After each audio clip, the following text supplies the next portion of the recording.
Okay, hi friends. Your class in the tax amendments. Right? అంటే ఇది particular ఏ course అనే ఉండదు మనకు. ఇది అందరికీ ఉపయోగపడుతుంది. ట్యాక్స్ ఎవరు పే చేస్తున్నారు, ట్యాక్స్ గురించి తెలుసుకున్న వాళ్ళందరికీ ఈ సబ్జెక్ట్ ఉపయోగపడుతుంది.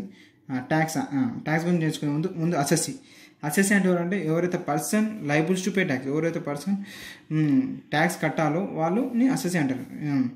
As per tax act assessee అనేది 4 కేటగిరీగా డివైడ్ చేశారు. అసెస్సీని 4 కేటగిరీస్గా డివైడ్ చేశారు. First one individual, second one partnership, third one cooperative society, fourth one companies.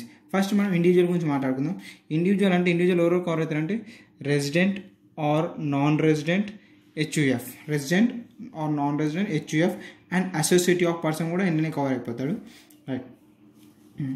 Individual మళ్ళీ 3 కేటగిరీస్గా డివైడ్ చేశారు. ఇండివిజువల్ని 3 కేటగిరీస్గా డివైడ్ చేశారు. First one citizen, senior citizen, very senior citizen. మనకు తెలుసు సిటిజన్ అంటే less than 60 years, senior citizen అంటే more than 60 years, less than 80 years, very senior citizen అంటే more than or equals to 80 years. Right. మనకు age ప్రకారం మనకు tax liability ఉంటుంది. Right. Taxable income. Suppose your annual income, మీ యొక్క సంవత్సరంకి ఆదాయం అప్ టు 2,50,000. మీ యొక్క ఆదాయం 2,50,000 ఉందనుకో ట్యాక్స్ కట్టే అవసరం లేదు. దీని ఏమంటే బేసిక్ ఎగ్జంప్షన్ లిమిట్ అంటారు. దీన్ని బేసిక్ ఎగ్జంప్షన్ లిమిట్ అంటారు. రైట్. Up to 2,50,000 nil. 2,50,000 ఇచ్చినాకో దాని మనం స్లాబ్స్ ఏవన్నీ స్లాబ్స్ ప్రకారం ట్యాక్స్ పేయాలి. 2,50,000 to 5 lakhs 5%, 5 lakhs to 10 lakhs 20%, above 10 lakhs 30%. Suppose మనం సీనియర్ సిటిజన్ అనుకో, if you senior citizen up to 3 lakhs nil. Basic exemption limit ఎంత? 3 lakhs. ఎవరికి? Senior citizen. Basic exemption limit is 3 lakhs for senior citizen. 3 lakhs to 5 lakhs 5%, 5 lakhs to 10 lakhs 20%, above 10 lakhs 30%. If very senior citizen more than 8 years ఉన్నాయి మీకు, అప్పుడు మీకు basic exemption limit ఎంత? 5 lakhs. 5 lakhs వరకు మీ ఇన్కమ్కి tax pay అవసరం లేదు. If 5 lakhs to 10 lakhs 20%, above 10 lakhs 30%. Right. ఇవన్నీ ఎంతైతే మనం ట్యాక్స్ ఎంతైతే ఇన్కమ్ సంపాదిస్తాం దాన్ని స్లాబ్ రేట్గా మనకు ట్యాక్స్బుల్ అవుతుంటాయి. రీబేట్ అంటే సింపుల్ వే ఏం చెప్పాలంటే రీబేట్ అంటే ఏంటంటే డిస్కౌంట్. ఇంత ట్యాక్స్ పే చేస్తున్నారు మీరు, కొద్దిగా డిస్కౌంట్ ఇస్తుంది. ఆ డిస్కౌంట్ కూడా కొన్ని కండిషన్స్ ఇస్తుంది. ఆ కండిషన్స్ అప్లై అయితే, ఆ కండిషన్స్ సాటిస్ఫై అయితేనే మనకు డిస్కౌంట్ వస్తుంది. Rebate under section 87A. ఈ సెక్షన్ గుర్తుపెట్టుకోవాలి, very important. Rebate under section 87A. Rebate మనకు డిస్కౌంట్ అంటే రీబేట్ అంటే డిస్కౌంట్ అంటే మనకు 2 conditions satisfy. First one resident individual. ఎవరైతే ఇన్కమ్ ట్యాక్స్ పే చేస్తున్నారో వాళ్ళు రెసిడెంటే ఉండాలి. First thing resident. నాన్ రెసిడెంట్కి రిబేట్ రాదు. Right. Total income does not exceed 3,50,000. ఎవరైతే టోటల్ ఇన్కమ్ ఉందో, ఎవరైతే ఆదాయం ఉందో యాన్యువల్ ఇన్కమ్ వాళ్ళకి 3,50,000 కంటే ఎక్కువ ఉండదు. ఇఫ్ ఎగ్జాంపుల్ 3,50,000 కంటే ఎక్కువ ఉంటే వాళ్ళకు డిస్కౌంట్ రాదు. రైట్. ఇది ఓన్లీ ఇండివిజువల్కి వస్తామా డిస్కౌంట్. రైట్. రీబేట్ అంటే డిస్కౌంట్ మనకు తెలిసింది. రీబేట్ కావాలంటే మనకు 2 కండిషన్స్ సాటిస్ఫై కావాలి, అవి కూడా తెలిసింది. ఇప్పుడు 2 కండిషన్స్ సాటిస్ఫై అయ్యి మనకు ఎంత అమౌంట్ డిస్కౌంట్ వస్తుంది, ఎంత అమౌంట్ రీబేట్ వస్తుంది. The amount of rebate shall be 100%. అంటే మనకి ఎంత పర్సెంట్ వస్తుంది అంటే 100%. ఎంత ట్యాక్స్ పే చేస్తాం అంత పడుతుంటుంది. బట్ ఒక కండిషన్ ఉంది, are 2,500.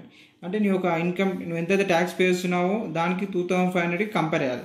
Which ever is less. ఈ రెండింటిలో ఏది తక్కువ ఉందో అది మనకు రీబేట్గా మనకు వస్తుంది. సపోజ్ ఎగ్జాంపుల్ నీ ఇన్కమ్ ట్యాక్స్ నువ్వు 3,500 పే చేయాలి. ఇన్కమ్ ట్యాక్స్ నీకు 2,500తో కంపేర్ చేయాలి. ఏది తక్కువ ఉంటే అది అంత డిస్కౌంట్ మీకు వస్తుంది. అంటే 2,500 డిస్కౌంట్ వస్తుంది. అంటే 2,500 వేసేసి 1,000 మనం ట్యాక్స్ పే చేయాల్సి వస్తుంది. ఓకే. సర్చార్జ్ అనేది ఏంటంటే ఇది ఎక్కువ ఇన్కమ్ ఉన్న వాళ్ళకు వర్తిస్తుంది. ఎక్కువ ఇన్కమ్ ఉన్న వాళ్ళకు ఇది అడిషనల్ ట్యాక్స్ అంటారు. దీన్ని 10% ఆఫ్ ఇన్కమ్ ట్యాక్స్. నువ్వు ఎంత ఇన్కమ్ ట్యాక్స్ పే చేస్తున్నావో దాని మీద 10% అడిషనల్గా పే చేయాల్సి వస్తుంది. ఎప్పుడు? If total income exceeds 50 lakhs up to 1 crore. 50 lakhs కంటే ఎక్కువ ఉండి 1 crore కంటే తక్కువ ఉంటే 10% income tax, 10% on income tax మీద 10% అడిషనల్గా పే చేయాల్సి వస్తుంది. ఇఫ్ 15% ఆఫ్ ఇన్కమ్ ట్యాక్స్ మీద 50%, నువ్వు ఎంత ఇన్కమ్ ట్యాక్స్ పే చేస్తున్నావు దాని మీద 15% అడిషనల్గా పే చేయాల్సి వస్తుంది. ఎప్పుడు? If total income exceeds 1 crore. 1 crore కానీ ఇన్కమ్ ఎక్కువ ఉందనుకో దాని మీద 15% ఆఫ్ ఇన్కమ్ ట్యాక్స్ దాని మీద 15% ఎక్కువ పే చేయాల్సి వస్తుంది. Next come to second category partnership and local authorities including LLP. Partnership directly దీనికి స్లాబ్స్ ఏ ఉండదు. ఫ్లాట్ 30% ట్యాక్స్ వేయాలి. Right. Surcharge additional tax. Additional దీనికి కూడా అడిషనల్ ట్యాక్స్ ఉంటుంది 12% ఆఫ్ ఇన్కమ్ ట్యాక్స్. నువ్వు ఎంత ఇన్కమ్ ట్యాక్స్ పే చేస్తున్నా దాని మీద 12% అడిషనల్గా పే చేయాల్సి వస్తుంది. ఎప్పుడంటే if total income exceeds 1 crore కంటే ఇన్కమ్ ఎక్కువ ఉందనుకో అప్పుడు 12% ఆఫ్ ఇన్కమ్ ట్యాక్స్ పే చేయాల్సి వస్తుంది. 12% ఆఫ్ ఇన్కమ్ ట్యాక్స్ అంటే ఇన్కమ్ ట్యాక్స్ మీద 12% పే చేయాల్సి వస్తుంది. కార్పొరేటివ్ సొసైటీ దీనికి స్లాబ్స్ రేట్స్ ఉంటాయి. టోటల్ అంటే taxable income tax rates. If corporate society income up to 10 lakh up to 10,000 ఉందనుకో 10%, 10,000 to 20,000 అనుకో 20%, అబౌట్ 20,000 30%. సర్చార్జ్ అంటే అడిషనల్ ట్యాక్స్. దీనికి కూడా సర్చార్జ్ ఉంటుంది 12% ఆఫ్ ఇన్కమ్ ట్యాక్స్ మీద 12%. If total income exceeds 1 crore. Second category అయిపోయింది. ఫస్ట్ కేటగిరీ అయిపోయింది individual. Second category partnership అయిపోయింది. Third category cooperative society. Last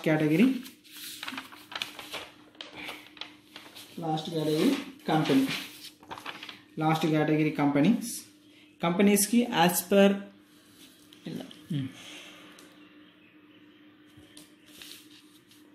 companies as per act ప్రకారం అంటే మన ట్యాక్స్ డిపార్ట్మెంట్ యాక్ట్ ప్రకారం 2 types కంపెనీస్ డివైడ్ చేయాలి. Domestic company, foreign company అంటే మనకు ఆల్రెడీ తెలుసు. ఫస్ట్ మనం డొమెస్టిక్ కంపెనీ గురించి తెలుసుకుందాం.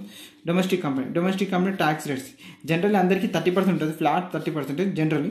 బట్ 25% డిస్కౌంట్, 25% ట్యాక్స్ రేట్ కొంతమందికి ఉంటుంది. ఎవరికంటే if turnover not exceed 50 crores in the previous year. ఏదైతే previous year turnover 50 crores కంటే ఎక్కువ కాలేదనుకో వాళ్ళకు 25% ఉంటుంది ట్యాక్స్ రేట్. మిగతా వాళ్ళందరికీ 30%. దీనికి కూడా సర్చార్జ్ ఉంటుంది. సర్చార్జ్ అంటే additional tax 7% of income tax if total income exceeds 1 crore to 10 crores. 12% of income tax if total income exceeds 10 crores. Foreign company flat 40%. వీటికి సపరేట్గా స్పెషల్గా వేరే కంపెనీస్కి తక్కువ ఏమి ఉండదు. సీదా 40%, flat 40% all foreign companies. Surcharge additional tax వీళ్ళకి కూడా ఉంటుంది, కానీ తక్కువ ఉంటుంది కొద్దిగా. ఎందుకంటే ఇప్పటిదాకా 40% చాలా ట్యాక్స్ వీటి మీద వేసి చాలా తీసుకుంటాం కాబట్టి సర్చార్జ్ ఒకటి మనం తక్కువ చేస్తాం. దీన్ని సర్చార్జ్ 2% ఉంటుంది income tax, 2% of income tax if total income exceeds 1 crore to 10 crore. 1 crore నుంచి 10 crore మధ్యలో ఉంటే 2% సర్చార్జ్ వేయాలి. ఇఫ్ 10 crores కంటే అబ్బో ఉందనుకో ట్యాక్స్, 10 crores కంటే ఎక్కువ ఉందనుకో ఇన్కమ్ 5% వేయాలి. Next very important information. It is very important information for all అసెసీస్కి, individual, partnership, cooperative society, companies, all అసెసీస్కి ఇది అప్లికేబుల్ అవుతుంది. Education cess and secondary education cess, షీసెస్ అంటాం మన షార్ట్ ఫామ్లో. ఇది ముందు 3% ఉండేది. Is replaced by health education cess.